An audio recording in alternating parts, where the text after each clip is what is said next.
Compõe a mesa de encerramento deste terceiro módulo a excelentíssima desembargadora, vice-presidente e diretora da Escola Judicial do Tribunal Regional do Trabalho da 12ª Região, Marieleda Migliorini.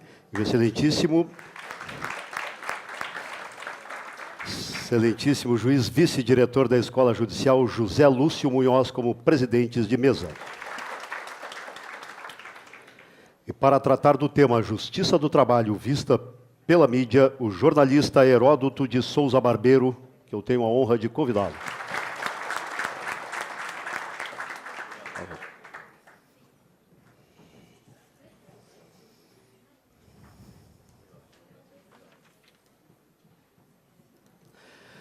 Passo a palavra à presidente da mesa, desembargadora Marieleda Migliorini. É uma satisfação ter aqui conosco o jornalista Heródoto, um dos jornalistas mais experientes e conhecidos no cenário nacional.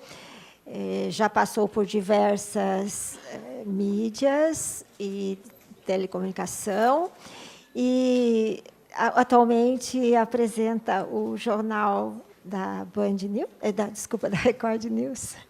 E agora nós temos a resposta que queríamos, como a mídia vê a justiça do trabalho, graças à boa vontade do nosso querido jornalista, que se dispôs a vir para cá rapidamente. Ele tem de voltar para apresentar o seu jornal da Record News, ainda hoje, pegar o avião correndo. Então, vou rapidamente também passar a palavra ao nosso colega Lúcio e agradecer mais uma vez. Muito obrigada. Boa tarde a todos, aliás, bom dia ainda, né? A todos os colegas. Prezado Heródoto, mais uma vez agradeço, agora de público, o seu carinho conosco, de colocar na sua agenda essa volta pelo Brasil para chegar e retornar a São Paulo novamente para apresentar o seu programa mais à noite. Eu vou, embora desnecessário, traçar o currículo do Heródoto, porque é de todos conhecidos, né? Mas é formado em História pela Universidade de São Paulo, onde também cursou, além da licenciatura, pós-graduação e mestrado. Antes de ser jornalista, foi professor durante 25 anos de História Contemporânea, lecionando na própria USP e também no Colégio Objetivo. Cursou, além disso, Direito e Jornalismo. Participa de política pública nas áreas de educação, cidadania e preservação do meio ambiente, na Sociedade Ambiental Amigos de Taiaçupeba, direitinho, onde possui uma reserva particular de patrimônio ambiental. Heródoto é âncora e editor do chefe do jornal da Record News, onde o encontramos todas as noites. E para que vocês formem a sua convicção, passo a palavra ao Heródoto Barbeiro.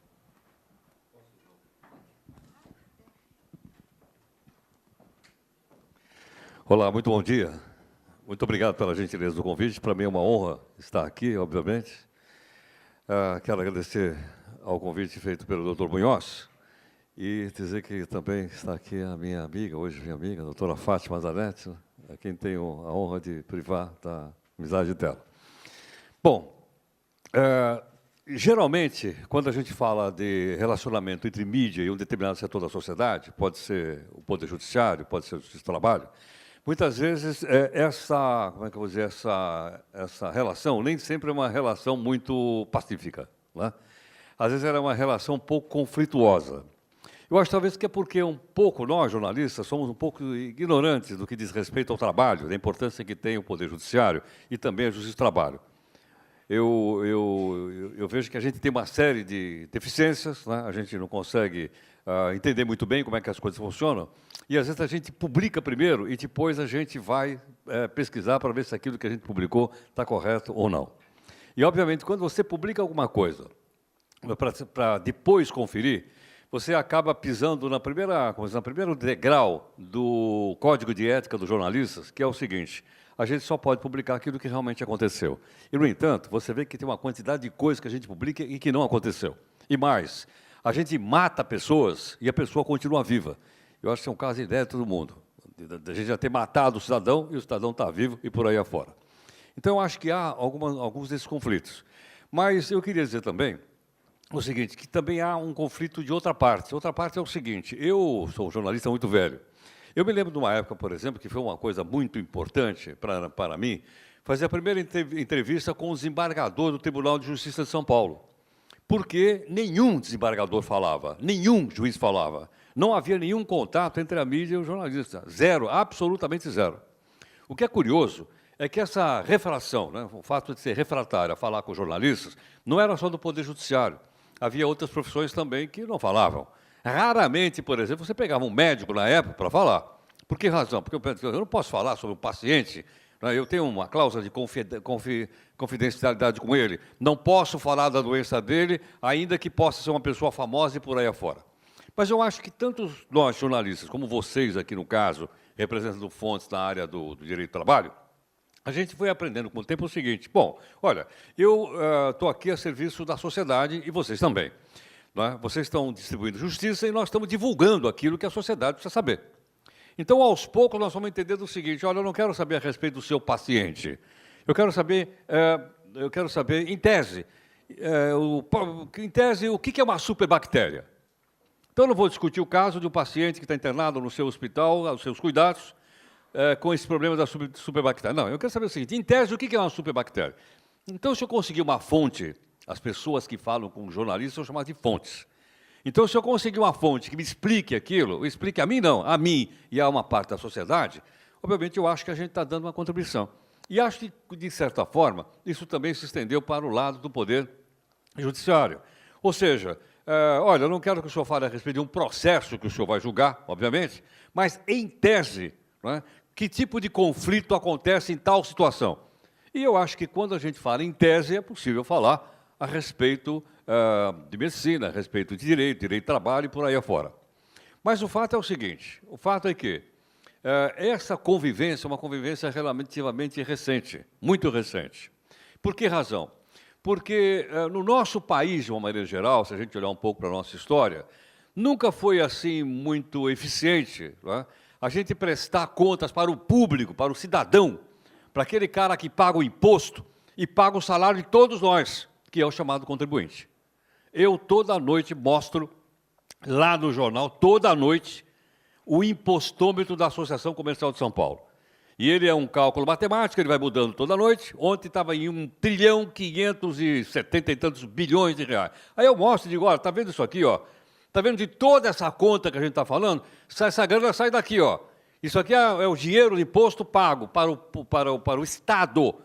E às vezes a gente convive com o Estado de São Paulo, não é o Estado.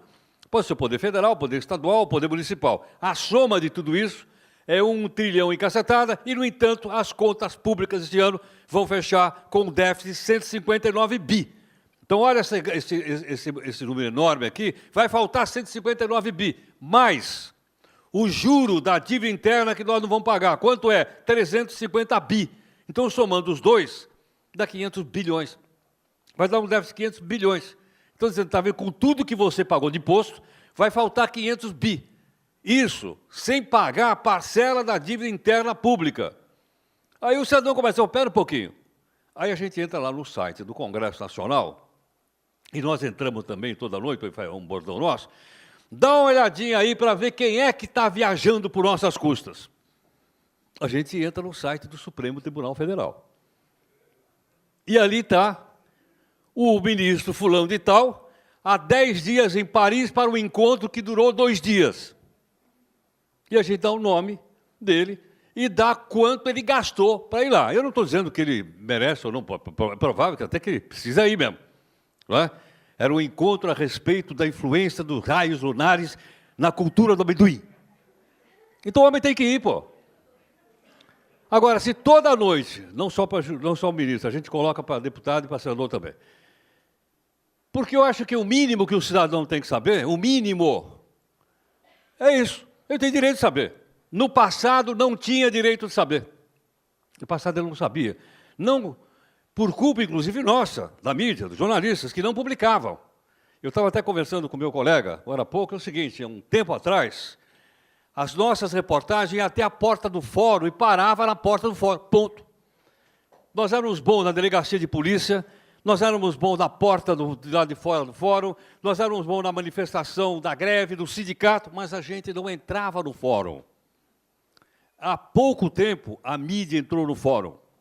Ou seja, de aprender o processo judicial, poder acompanhar e poder informar a sociedade, porque aquilo que acontece no fórum interessa a uma pessoa, mas interessa a sociedade como um todo, por analogia. Então, nós não íamos. Agora, no momento que nós começamos a ir no fórum, ou as coisas começaram a mudar, o impacto que isso provocou, ele está no bojo de uma grande transformação pela qual a comunicação está passando, e nenhuma instituição, nem pública, nem privada, é capaz de escapar mais. Ou seja, é a comunicação da era que nós estamos vivendo, que é essa aqui. Não dá mais para escapar disso aqui. Por que razão?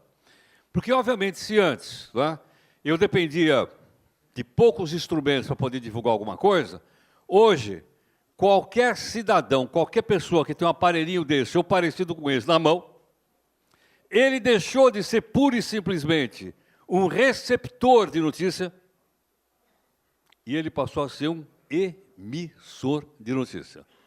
Então, qualquer um de nós, uns mais mexem melhor nisso, outros mexem pior nisso, nós passamos a ser emissor de notícia. Então, o que aconteceu? O que aconteceu estruturalmente foi o seguinte: o monopólio da mídia acabou. O oligopólio da mídia acabou. Quando eu falo em monopólio da mídia, eu estou falando de Estado totalitário. Estava ouvindo aqui a Itália, eu me lembrei do Mussolini.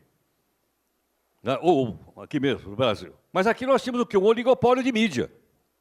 Ou seja, até bem pouco tempo atrás, nós éramos meia dúzia de grandes redes de comunicação, televisão, rádio, jornal, revista, etc., e milhões de receptores do outro lado. Milhões. E você vai me perguntar, bom, nesse período era possível segurar a notícia? Era.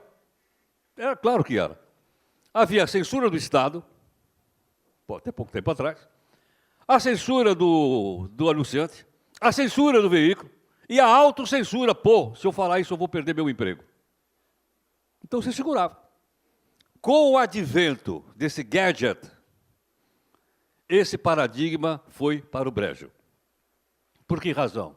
Porque agora nós somos milhões de emissores e milhões de receptores. Quebrou o paradigma. Ou seja, qualquer um de nós que sair aqui na porta, se a gente por acaso assistir a um atropelamento aí, imediatamente o que nós fazemos? Ou a gente fotografa, ou a gente filma, ou a gente manda no Zap, olha, aconteceu um atropelamento aí na porta do Congresso. Todo mundo vai ficar sabendo isso com uma rapidez muito grande. O que ele produz? Ele produz informação. Isso é uma informação. O cara foi atropelado na porta. Agora, suponha o seguinte. Suponha que, além de eu dizer que houve um atropelamento aqui na porta, eu fique lá e pergunte para o motorista, qual foi a velocidade que o senhor estava? Aí eu pergunto para o pedestre, o senhor viu se o sinal estava vermelho? Aí eu pergunto para o guarda de trânsito, a pessoa foi socorrida? No momento que eu começo a apurar e começo a criar uma opinião a respeito do que aconteceu, eu transformo a informação em notícia. Perceberam a diferença sutil entre uma coisa e outra? Ou seja, se tem apuração, se tem informação, se tem interpretação dentro de um fato, ele virou notícia, ele não é mais informação. A informação é uma matéria-prima bruta, com a qual qualquer um transforma em notícia. Agora veja o que eu acabei de dizer, qualquer um. Mas não precisa ser jornalista. O pessoal da faculdade não gosta que eu diga isso. Não. Qualquer um de nós pode ser jornalista? Pode. Eu não estou falando dos juízes, estou falando dos jornalistas. Então, qualquer cidadão pode ser jornalista? Pode. Mas eu não fui na faculdade de jornalismo? Não tem importância. Mas eu não tenho diploma de jornalismo? Não tem importância. E aí? Todo mundo virou jornalista. E agora? Então, se você me repetisse a pergunta, é possível segurar a notícia hoje? Não. Não é mais. Não dá para segurar. Com isto aqui, é impossível segurar a notícia. Eu fui ao Irã, tirei férias, fui no Irã. Você é louco? Fui no Irã. Em Teherã, no dia que eu estava lá, teve uma manifestação na porta do palácio contra o governo local, e houve uma repressão muito forte da polícia, e mataram uma ativista lá. No Irã é o seguinte, isso aqui não valia nada, não pegava absolutamente nada. Eu queria ver a BBC, nada, coisa nenhuma. Só a rádio do Irã, TV do Irã, site do Irã, tudo do Irã. Porque a censura é total, inclusive nos servidores da internet lá, só no Irã. Muito bem. À noite, todos os telejornais do mundo noticiaram que aquela ativista foi morta na porta do palácio e com imagem. Vou dar um segundo exemplo. Todo mundo aqui ouviu falar do Estado Islâmico, da violência do Estado Islâmico. No auge do Estado Islâmico, lá no Iraque, uma pessoa filmou o dia a dia do Estado Islâmico, como é que as pessoas viviam lá. Publicou, sabe aonde? Na BBC. Eu fiquei pensando, meu Deus, como será que esse cara mandou esse vídeo lá de dentro? Se o cara fosse pego, provavelmente ele seria submetido àquele ritual que a gente viu. Não é? E mais, sabe o que dizia o site da BBC embaixo? Se você estiver aí no local e tiver mais vídeo, mais viagem, mais foto, manda para nós e botava o endereço embaixo. Então, em suma, este relacionamento entre atores sociais, Poder Judiciário, Justiça do Trabalho, o Congresso Nacional, a Câmara, o Supremo Tribunal, ele começou a ocorrer no momento em que há essa transformação estrutural dentro da comunicação. Percebe ou não? Não são aquelas relações antigas, como há 15 anos atrás. Mudou tudo. Há 15 anos atrás, eu trabalhava na TV Cultura, e a TV Cultura era terceirizada da TV Justiça. E eu me lembro pela primeira vez que a gente colocava no ar as sessões do Supremo Tribunal Federal. E eu já perguntei para vários colegas de vocês, que avaliação você faz? Alguns acham que não deve transmitir a sessão do Supremo Tribunal Federal, outros acham que sim. Mas eu já conversei com um e conversei com o outro. Se isso é bom ou ruim para a sociedade, eu não sei. Mas eu creio que lá na periferia, muita gente pela primeira vez olhou uma corte na sua anteninha parabólica, de graça, grátis. Pega em qualquer parabólica da periferia, as sessões do Supremo Tribunal Federal. Aqueles juízes togados, alguns até parecem o Batman, começaram a ficar familiares para mim. Começaram a ficar familiares. Agora eu ouço a cabeleira de um, já sei quem é ele. Enfim, eu tenho direito, sou cidadão, posso não entender de lei, mas eu tenho direito de saber o que esse pessoal está fazendo. Então, de repente, é como se o biombo da cidadania de um lado e do Estado do outro foi derrubado. E aí eu passei a olhar para ver o que está acontecendo atrás do biombo. E aí? Só vai dar conflito. Só pode dar conflito. Né? E os conflitos não são provocados só pela ignorância nossa, dos jornalistas, ou a dificuldade de falar com vocês que são fonte. Também porque quando você expõe o cidadão na mídia, o ego fica incontrolável. Estou falando isso para vocês porque nós, jornalistas, temos um ego incontrolável. Nós só perdemos para os ministros do Supremo Tribunal Federal. Certo ou não? Aí, de repente, quando o cara percebeu, né, que ele virou celebridade, só faltava um fato, vamos dizer assim, popular, para a gente dar uma bruta audiência lá na TV Justiça. Qual foi?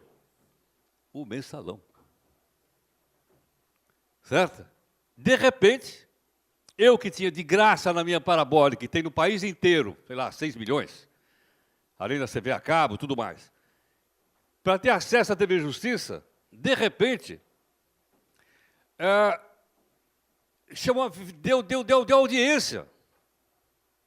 Olha que coisa interessante. A audiência, a reunião da Suprema Corte, por causa do mensalão, começou a dar audiência e começou a concorrer com as TVs comerciais. Olha que maravilha. Não é à toa que as TVs comerciais, inclusive na qual eu trabalho, o que nós fizemos? Nós começamos a reproduzir a TV Justiça no nosso canal. Não é assim ou não? Qualquer sessão mais turbulenta, a Globo News põe lá, a Record News põe lá, a Band News põe lá, às vezes até a TV Globo põe lá, que é o maior canal do país. Agora, isso nos pegou despreparados. Vocês e nós. Nós estamos preparados para esse mundo da comunicação. Em suma, temos que nos preparar, eu suponho. Agora, o que é curioso é que não só houve a mudança de caráter estrutural, global, com o advento das mídias sociais, mas no nosso caso aqui houve uma mudança também de comportamento dentro do desenvolvimento político e social do nosso país, que nós estamos assistindo. E nós não paramos de assistir. Ou seja, nós hoje olhamos muito mais para dentro do Congresso Nacional com uma familiaridade muito grande do que no passado. Você conversa com as pessoas na rua, ou na padaria, ou quando eu pego o metrô para ir lá para trabalhar, as pessoas me ficam perguntando coisas. Eu acho ótimo, os caras estão acompanhando. Agora, o que é interessante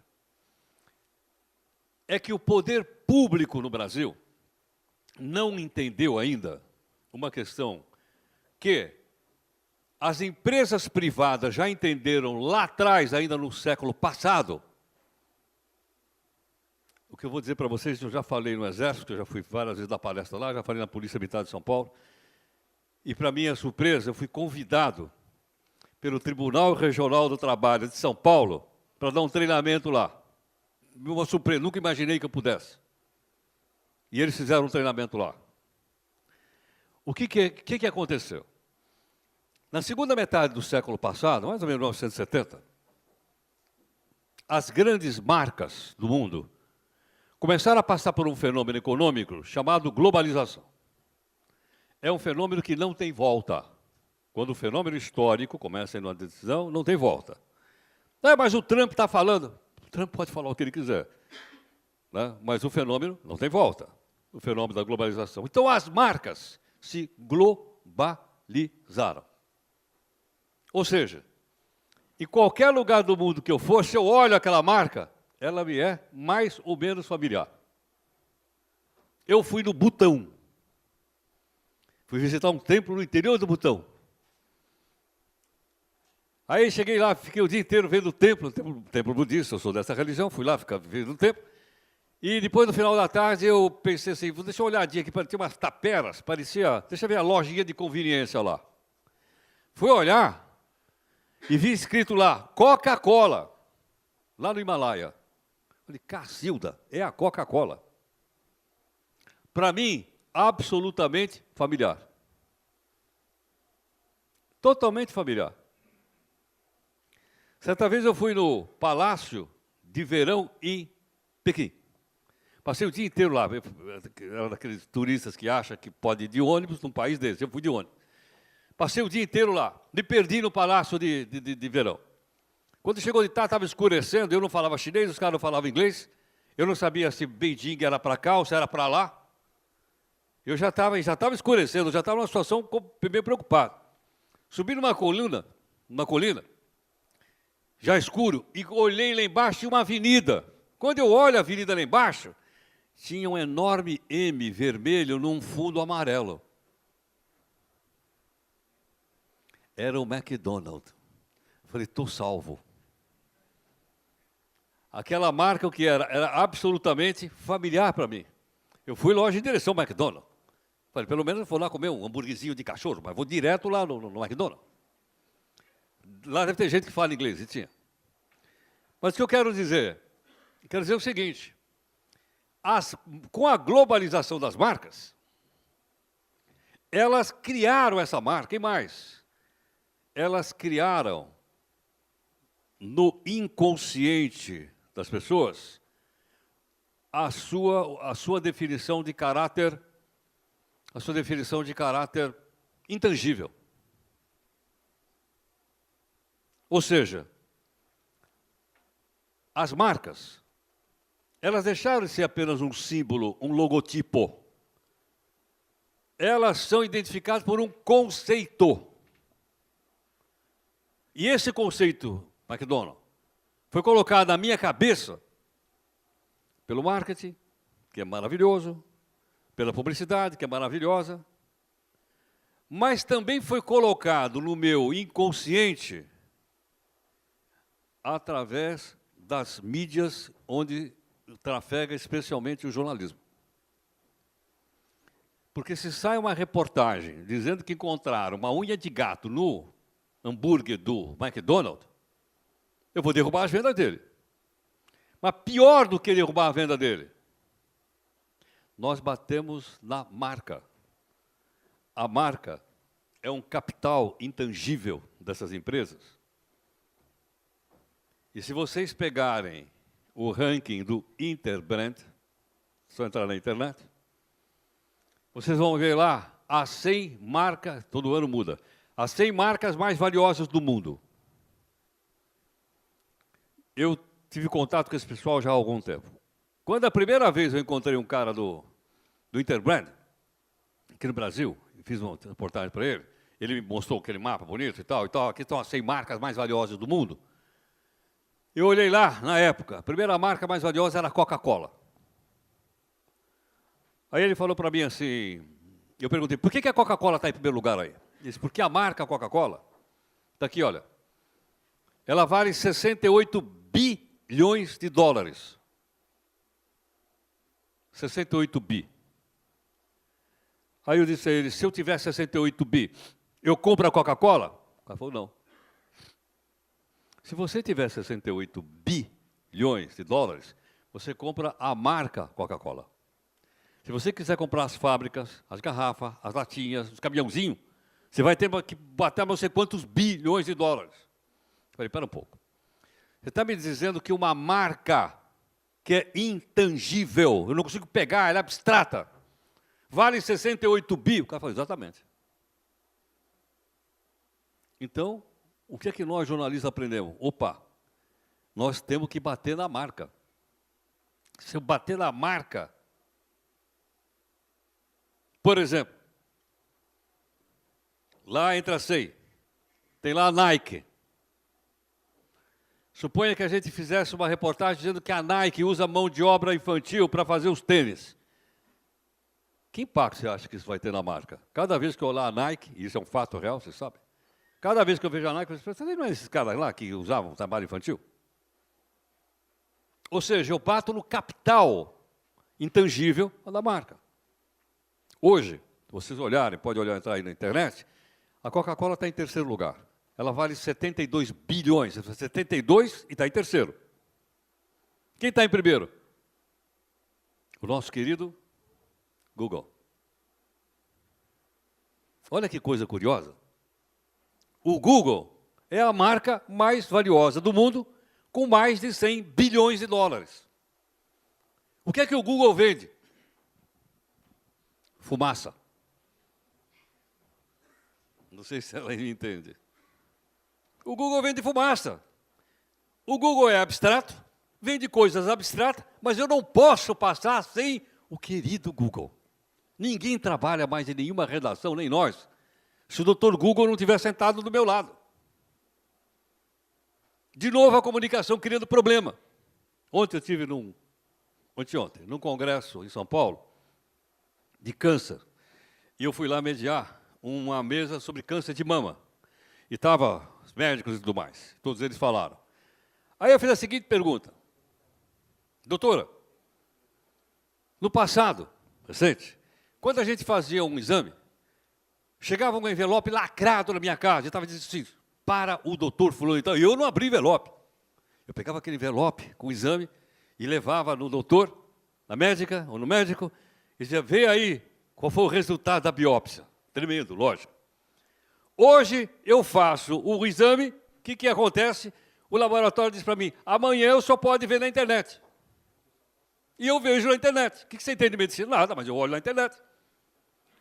E dependendo do que vem escrito na internet, eu vou no Dr. Google e pergunto, doutor Google, está dizendo aí que eu estou com não sei o quê, etc e tal, e tal, e tal.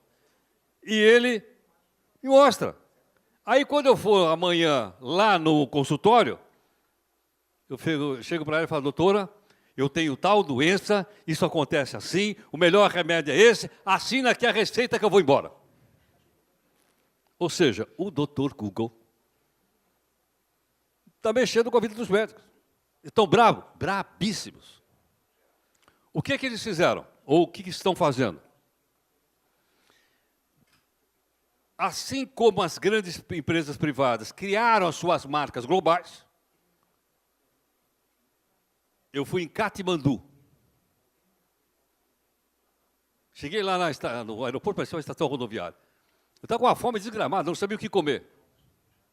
Aí eu vi um chocolate. Falei, opa. E estava escrito Nestlé. Compro ou não? Lógico. Claro que eu vou comprar. A hora que eu bati o olho era da Nestlé, pode ser em Katmandu, pode ser em Curitibanos, pode ser em qualquer lugar. Eu vou comprar. É da Nestlé.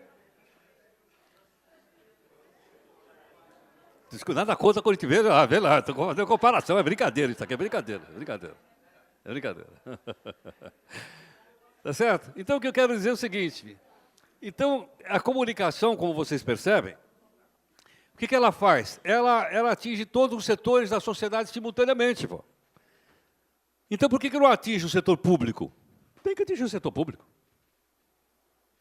Você vai dizer, pô, mas a gente está falando de marcas comerciais. Né? Pode ser Hermès, pode ser, que mais está lá? Ninarite, que mais que tem de marcas famosas lá? O JP Morgan está lá, a Ford está lá, a Fiat está lá. Né? Está tudo lá, entendeu? A Zara está lá. Elas flutuam de ano para ano. Por uma série de motivos que eu não vou entrar no fato. Mas entre as coisas que fazem a marca flutuar, somos nós, a mídia. Somos nós, a mídia. Eu tenho um amigo que é advogado trabalhista. Que eu vou fazer o quê? Aliás, um grande advogado trabalhista. Esse cara me encontra um dia e fala assim para mim, pô, meu, vocês são isso, vocês são aquilo. Ele é advogado da Zara. Onde viu vocês falarem e publicar, todo mundo publicar, que a Zara usa trabalho escravo, pô. Você está louco? Nós somos uma das marcas mais, 100 marcas mais valiosas do mundo. Passa pela cabeça de vocês que a Zara vai usar trabalho escravo? Espera um pouquinho. A Zara terceirizou uma roupa para uma empresa, que terceirizou para outra empresa, que terceirizou para um gato. Eu nem sei se está para traduzir para ela. Um gato que pegou uns bolivianos e botou os caras num porão lá no bairro do Bom Retiro, em São Paulo, e os caras trabalhavam semelhante à escravidão. Aí a polícia não, o Ministério Público do Trabalho foi lá, deu flagrante, o que nós publicamos? Zara usa trabalho escravo. Eu quero dizer, pô, você acha? Não temos nada com isso. Tem. Porque nós estamos olhando a cadeia toda. Nós não olhamos mais a fábrica, sei lá, a loja que tem em Madrid ou que tem em Roma, que são maravilhosas. A gente olha a cadeia toda lá na ponta. Então a marca começou a perceber o seguinte, pô, nós temos não só que cuidar de nós, do nosso produto, mas nós temos que olhar a cadeia. Suponha que eu sou uma fábrica de automóveis e lá embaixo tem uma produção de carvão, usando criança lá para produzir carvão. Isso usando aquele palavrão. Eu sou responsável por mim e pelos meus stakeholders. Porque senão os caras vão bater na minha marca. E se bater na minha marca, o primeiro impacto é na Bolsa de Valores, né? As ações caem. Vou dar um exemplo. Recentemente, eu fui convidado lá pela Record para fazer um estágio na CNN lá em Atlanta. Era um estágio só para jovens e inexperientes jornalistas. Eu fui na segunda categoria, a Record me mandou e eu fui lá. Eles me deram uma passagem pela Delta Airlines. Eu subi no avião e perguntei assim, brincando para o comissário, tem certeza que vocês não vão me botar para fora do avião? Vocês lembram da cena de um overbooking na Delta? Lembram ou não? E que eles resolveram tirar um passageiro educadamente, na porrada, para fora do avião? Lembram disso? Alguém fez o quê? Lembram disso ou não? Todo mundo viu. Todo mundo reproduziu. Sabe o que aconteceu? Ela perdeu $1 bilhão de valor de mercado. Só com aquela imagem. As ações despencaram. A Delta despencaram por causa daquilo que foi publicado lá. Então, em suma, é possível sair desse setor, que é o setor das marcas privadas, e passar para a marca pública? Eu acho que é. Eu suponho que seja. Eu suponho que seja. Eu estou assistindo em São Paulo. Ontem passei na porta de um hospital, que eu conheço há muito tempo, chamado Beneficência Portuguesa.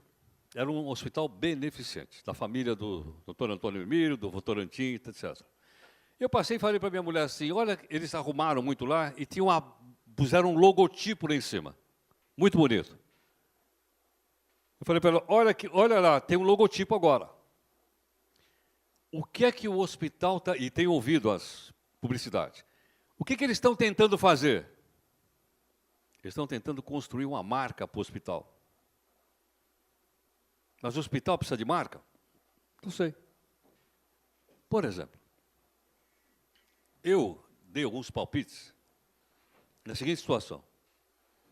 O diretor faz um tempo, do Sírio-Libanês, na época, falou para mim assim, escuta, vocês vivem agora entrevistando aqui médicos no hospital. E nós estamos querendo que vocês entrevistem. Tudo quanto é especialidade. Só que é o seguinte, o cara quando se apresenta, ele se apresenta como doutor fulano de tal, professor da USP, e não fala que é médico do Sírio. O nosso concorrente, que é o Albert Einstein, em São Paulo, todo mundo fala, sou professor da USP e médico do Albert Einstein. Por quê? Eu falei, porque vocês não têm marca. Aí, por conta lá, eles começaram a construir a marca do hospital. Hoje, eu acho que com uma certa segurança, é a marca mais valiosa dos hospitais do Brasil, a marca Sírio-Libanês. Tá certo? Até cara que fala, gostaria de ser internado no SUS, ele vai no Sírio-Libanês. Pago por nós, é lógico. Claro, não. Pelo amor de Deus, se eu for atropelado, não me leva no SUS, hein? Bom, em suma, o que aconteceu? Eles criaram uma marca. Então, quando eu olhei agora o Beneficência Portuguesa, eles estão criando uma marca. Eu moro perto de um outro chamado Samaritano. Eles estão criando outra marca. Espera um pouco, mas hospital, complexo hospitalar desse, precisa de marca? Precisa. Precisa também. E eles estão criando a marca. A marca Sírio-Libanês é conhecida não só no Brasil, na América do Sul inteira, na América Latina inteira. Ela é conhecida. Tem gente fora, porque conhece a marca. Eu nem sei quem é o médico. Nem sei quem é o médico. Mas eu sei a marca. A marca me inspira o quê? Confiança. Então, vamos dizer assim, quais são os atributos que essa marca tem? As marcas.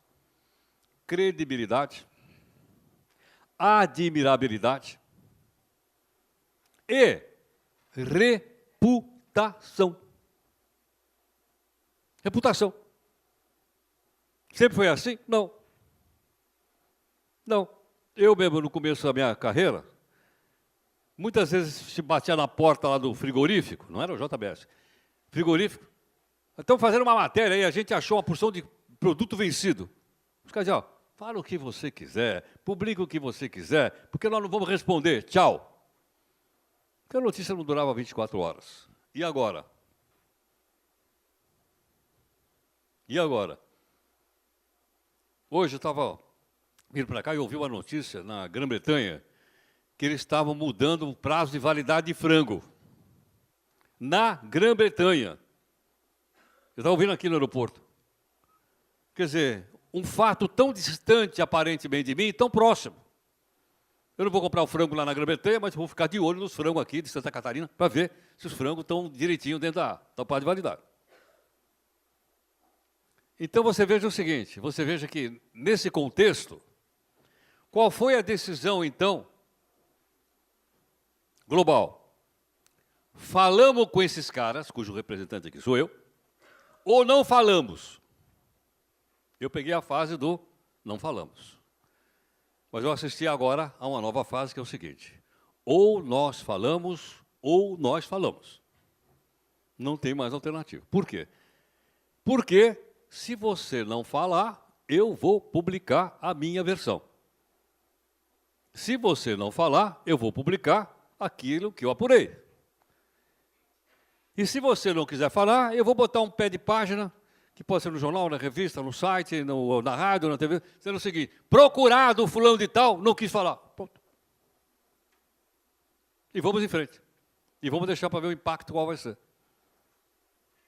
Agora eu pergunto: é possível, então, a criação de marcas numa área não comercial? Por exemplo, eu falei para vocês que eu já sugeri isso uma vez na Polícia Militar de São Paulo. Suponha que seja na área policial. Qualquer filme que se passa em Nova York, aparece uma viatura com aquele NYD e todo mundo sabe que aquilo é o quê? A polícia de Nova York. Eles criaram uma marca, a polícia de Nova York. Criaram uma marca. Então o cara olha aquilo, ele sente o valor intangível. Qual é? Segurança. Retorno do imposto que eu pago. Entre outros atributos. Então os caras começaram a criar marcas para atividades do Estado. Polícia é atividade do Estado. O Exército dos Estados Unidos criou marca. A Marinha dos Estados Unidos tem marca. Os fuzileiros navais dos Estados Unidos têm marca. Você viaja para qualquer lugar do mundo, está lá o cara com a boina Marine, escrito na cabeça do cara. Aquilo é marca. Eu olho aquilo, eu lembro de quem? Dos Marines e do tio Sam. E do Trump. Então, em suma, agora, o primeiro passo para a criação de marca na área do Estado ou na área privada é o seguinte: tem que haver um bom relacionamento entre aqueles que colhem notícia e aqueles que geram notícia, geram informação, que a gente dá o nome de fonte. Se não tiver fonte, como é que eu vou fazer? Se não tiver, com fonte a gente erra muito na mídia. Sem fonte eu vou errar muito mais. Se não tiver alguém para me corrigir, e dizer, espera um pouquinho, não é bem assim, e me explicar, eu vou informar errado as pessoas. E o papel da mídia é informar as coisas corretamente. E ser cobrado por isso. Mas tem que haver essa dupla mão de direção. Ou seja, volto ali ao que eu disse para vocês agora há pouquinho. Não tem volta. Não dá para voltar para trás. Não vai voltar para trás. Isto aqui tende só a ficar cada vez mais sofisticado. Você vai dizer, bom, o que eu aprendi lá recentemente, no estágio, nós temos que, a mídia em geral, tem que estar preocupado porque tem um negócio agora chamado fake news. Certo ou não? E olha, tem umas tão bem feitas, imitam tão bem a voz do homem, que parece que é o homem. E não é. Na eleição do Trump, se vocês pegarem, abrirem agora o site da BBC, está lá um cara, ele faleceu acho que ontem, dizendo que ele foi o responsável pelas fake news da campanha do Trump contra Hillary Clinton. E teria ajudado o Trump a ganhar a eleição. Fake news. Pô, então nós temos que tomar o máximo cuidado ainda, porque isso aqui, como diria um grande filósofo do passado, é uma faca de dois legumes. Isso aqui é capaz de salvar, isso aqui é capaz de matar reputações. Não é assim? Aí você diz, bom, então se qualquer um é capaz de filmar, qualquer um é capaz de gravar e fazer qualquer coisa, pô, então vai ficar uma bagunça danada. Não, não vai. Por que razão? Pelo seguinte, nesse mundo da comunicação atual, se você me disser, você leu o blog, ou sei lá, o Facebook, ou o Twitter do João das Couves? Não, eu não conheço o João das Couves. Mas você leu da Miriam Leitão? Leio. Você leu do Saderberg? Leio. Você leu do Paulo Henrique? Leio. Você leu do Merval? Leio. Por quê? Porque esses caras têm credibilidade. Posso até discordar das ideias deles, mas esses caras têm credibilidade. Então, dependendo do chapéu que tiver ali, eu vou acreditar ou não. Se o chapéu é, sei lá, 0 Hora, você acredita? Acredito. Se o chapéu for Globo, você acredita? Acredito. Mas se o chapéu for o jornal lá de Itaiaçupeba, né? Eu não vou acreditar, sou eu o editor do jornal. Jornal de Itaiaçupeba, eu não acredito. Porque, obviamente, os veículos que informam, não importa em que plataforma, eles também vivem do quê? De credibilidade. Essa credibilidade ultrapassa pela sua marca. Tá certo? Se eu ver uma notícia e estiver escrito embaixo, New York Times, eu acredito na hora. Ele pode errar.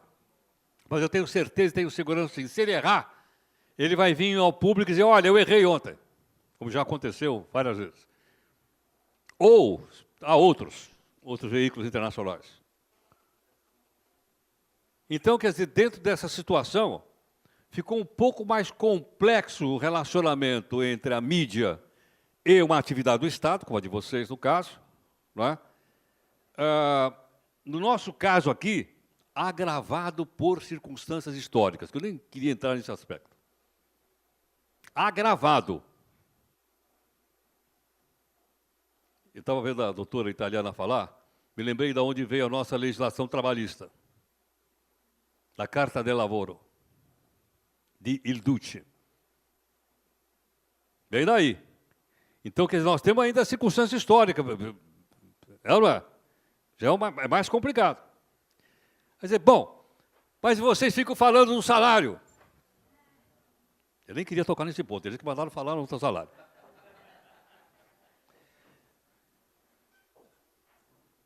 E aí? O que nós vamos falar do salário? Né? Nós, mais cedo ou mais tarde, vamos ter que discutir o salário, pô. Tá certo? Eu só não discuto na iniciativa privada. Mas na iniciativa pública, eu discuto. Sou eu que pago. Eu quero saber. Se é justo ou injusto é outra história. Mas que eu tenho o direito de saber? Eu tenho. Eu não tinha no passado. Há 5 anos, eu não sabia quanto ganhava um Barnabé da Câmara Municipal de São Paulo. Hoje eu sei. Hoje eu sei. E tenho o direito de saber. Se é bem empregado, mas eu não sei, mas eu sei.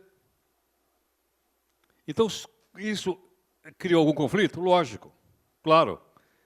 E aí nós, jornalistas, para colocar mais lenha na fogueira, aqueles acréscimos nós apelidamos carinhosamente de penduricários. Quanto é que o senhor ganha? Tanto. Mais os penduricários vai para quanto? Então, em suma, nós vamos ter que discutir isso. Nós vamos ter que acertar essa linguagem. O Estado vai ter que se acertar. O Estado vai ter que dizer o seguinte, olha, acho que é melhor ganhar 40 mil do que 23, mais isso, mais isso, mais isso, mais isso, para somar 40. Porque pegava mal ganhar 40 mil reais. Por isso foi feito desse jeito. Por isso foi feito desse jeito. Pô. Eu dou 40 pau para você e você paga tudo. Não, mas vai pegar mal, pô. O salário mínimo é de 1.000, como é que eu vou dizer que eu ganho 40 pau? Do Estado. Tem que dizer. A sociedade tem que entender. A sociedade tem que discutir isso. E a mídia tem que ser essa correia de transmissão entre as partes. O papel da mídia é esse, é ser uma correia de transmissão entre o Estado e o cidadão, que nunca teve voz ativa nesse país. Eu não sou candidato a nada, estou só brincando aqui. Tá certo? E quando começa a surgir, então, como é que a gente faz? Eu não faço a menor ideia. Mas eu sugiro o seguinte, nós vamos ter que falar com a mídia. Agora, mas espera aí, eu posso sair assim, falando com a mídia? Acho melhor não fazer isso, vai dar errado. Certo ou não? Vocês têm uma assessoria de imprensa aqui no tribunal, o pessoal conhece a mídia, sabe como a mídia funciona, pode, uma sugestão, precisa ser treinado por eles para falar com a mídia. Eles até vão dar para você um recadinho daquele básico. Cuidado com as coisas que você fala perto do jornalista. Jornalista, 24 horas por dia. Quando eu vim embarcando agora aqui, no aeroporto, eu dei o papelzinho lá da passagem, e a moça que leu falou para a outra que estava do outro ponto lá, ô, Mariazinha, fulano e tal, você viu, teve uma explosão lá embaixo, acho que foi o ar-condicionado. Por quando eu vi isso, eu já peguei o celular e liguei na redação da Record, olha, manda a turma para cá que parece que teve uma explosão no ar-condicionado aí. Então tem esses meandros, né, de saber como é que isso funciona. Suponha o seguinte, só para a gente encerrar as provocações. Você e seu colega estão indo para Brasília. Nós vamos lá no TST, discutir uma coisa lá. E você está lá no aeroporto conversando sobre o caso. E eu estou sentado ali de costa para você, ouvindo tudo que você fala. E antes de você chegar em Brasília, eu já passei para o meu site, que passou para o site da Record, que passou para a R7, todo mundo leu, todo mundo publicou. E quando você chegou em Brasília, daqui 1h30, todo mundo já sabe. Pergunto. Pratiquei um ato antiético ou não?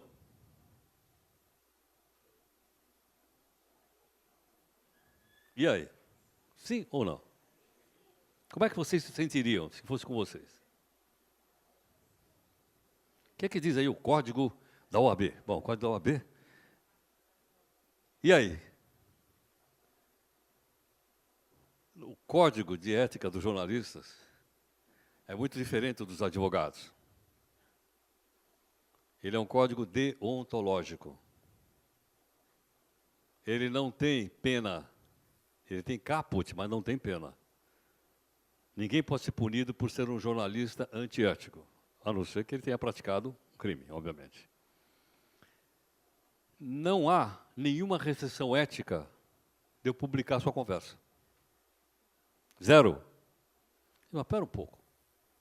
Eu não estava dando entrevista, eu não estava conversando com você, eu estava falando com meu colega. Sim, mas em um espaço público e um assunto de interesse público. Então, se você disser alguma coisa no espaço público e for de interesse público, eu publico. Ponto final. A coisa funciona por aí. Aí tem aquela... Pera um pouquinho. Eu já sou aqui juiz dessa vara há muito tempo, etc, etc. Sou aqui da cidade. Aquele jornalista é meu amigo. Não é.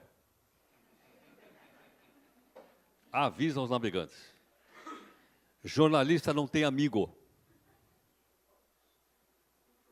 No momento que eu for amigo da fonte, eu vou criar um conflito de interesse. Vocês sabem bem o que é isso. Melhor que eu, tá? Eu vou criar um conflito de interesse, pô. Certo ou não? Então, no momento que a fonte vira meu amigo, ela não é mais fonte. Ela é só meu amigo, não vamos falar mais nada, nem da justiça do trabalho, nem de coisa nenhuma. Zero. Mas essas questões são questões que precisam serem colocadas. Primeiro, nesse contexto global, que é o contexto de que não dá mais para voltar atrás. A comunicação agora vai ser cada vez mais intensa. Primeiro. Segundo, o contexto histórico do nosso país. A transparência aqui chegou recentemente.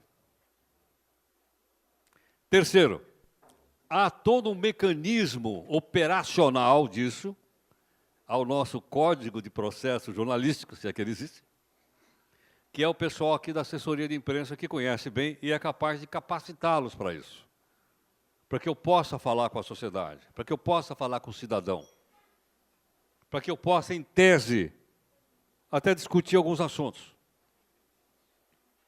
Na segunda-feira, nós convidamos uma professora da USP para defender a redução da maioridade penal. Ela é professora da Universidade de São Paulo e advogada. E ela foi lá defender. Na terça, eu trouxe um outro professor da USP que é contra a redução da maioridade penal. Os dois têm estão carejados de razões, os dois têm grande conhecimento do assunto, mas são opiniões opostas. E o meu papel, o papel da mídia, é apresentar as opiniões opostas para as pessoas olharem, para as pessoas formarem sua própria opinião a respeito. Eu não vou lá colocar a minha opinião. Minha opinião interessa, pô. Interessa dele, que é um especialista no assunto e que fala de uma maneira didática, fácil, que qualquer cidadão leigo como eu seja capaz de entender. Isso é outra coisa que vocês precisam pedir para eles ensinarem. Juridiquês, jamais. Mediquês, jamais. Porque aí você fala uma coisa, eu entendo outra e publico errado.